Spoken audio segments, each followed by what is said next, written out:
Pernah nggak sih Anda ngerasa ada sesuatu yang kurang beres dalam diri, tapi nggak bisa nunjuk dengan pasti itu apa? Nah, hari ini kita bakal ngomongin soal titik buta, cacat-cacat tersembunyi yang kita semua punya, tapi seringnya kita jadi orang terakhir yang sadar. Coba deh jujur sebentar. Anda mungkin pernah kan kesal banget karena teman telat 5 menit atau keganggu sama cara ngomong seseorang yang menurut Anda kurang pas. Tapi di saat yang sama, sadar nggak kalau kita sendiri mungkin punya masalah yang jauh lebih gede yang lagi kita cuekin? Nah, ironi inilah yang mau kita bongkar bareng-bareng. Inilah yang namanya titik buta. Bayangin deh, Anda lagi nyetir mobil, ada area di spion di mana Anda sama sekali nggak bisa lihat mobil lain yang ada di samping. Nah, karakter kita juga punya titik buta kayak gitu. Area yang penuh sama kekurangan, tapi anehnya kita sendiri nggak bisa lihat. Kayaknya mata kita ini tajam banget buat lihat keluar, tapi jadi tumpul pas disuruh lihat ke dalam.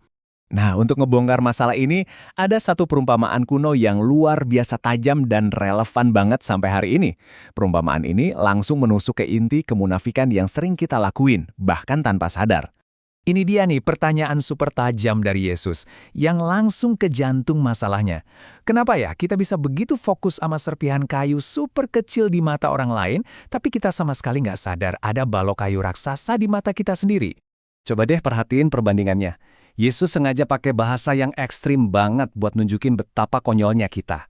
Selumbar itu cuma serpihan kayu kecil, sepele. Sedangkan balok itu kayu penyangga atap yang masif, gede banget. Bisa bayangin nggak sih betapa absurdnya orang yang punya balok segede gaban di matanya malah sibuk mau ngeluarin serpihan kecil dari mata orang lain. Nah, itulah kita. Oke, sekarang kita gali lebih dalam lagi. Ini bukan cuma soal apa yang kelihatan sama mata loh. Ada akar masalah yang jauh lebih dalam di baliknya. Yuk kita selidiki. Jadi, pertanyaannya sekarang adalah, kalau ini bukan murni soal penglihatan kita yang salah, terus masalah sebenarnya apa dong? Kenapa kita punya kecenderungan buat menghakimi kesalahan-kesalahan kecil orang lain? Nah, inilah beberapa contoh nyata dari balok itu. Bisa jadi itu kesombongan, yang bikin kita diem-diem ngerasa lebih hebat dari orang lain. Jadi kesalahan kita sendiri kelihatan wajar.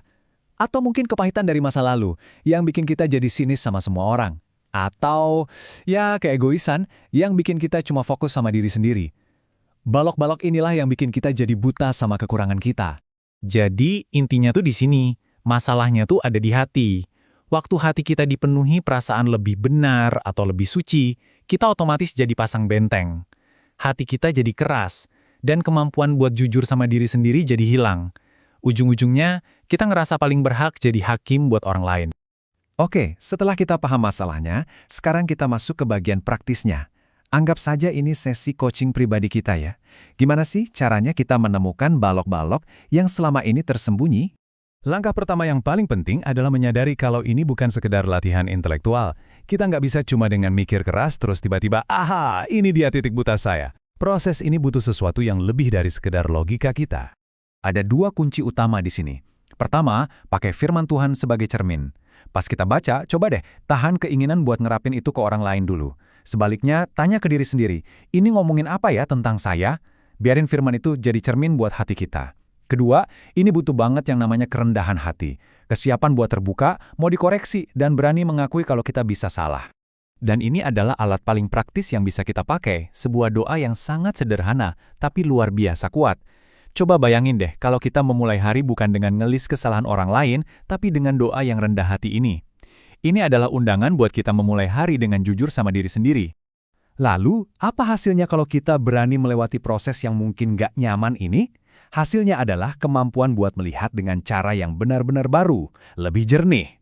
Inilah inti dari semuanya. Pemulihan sejati itu nggak pernah dimulai dari usaha kita untuk mengubah orang lain. Ia selalu dimulai dari dalam, dari kejujuran yang radikal sama diri sendiri.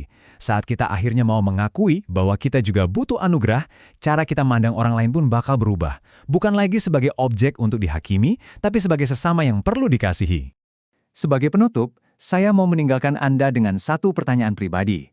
Setelah mendengar semua ini, coba renungkan. Balok apa? Entah itu kesombongan, kepahitan, atau keegoisan, yang perlu Anda izinkan Tuhan singkirkan hari ini, supaya Anda bisa mulai melihat diri sendiri dan orang lain dengan mata yang jauh lebih jernih?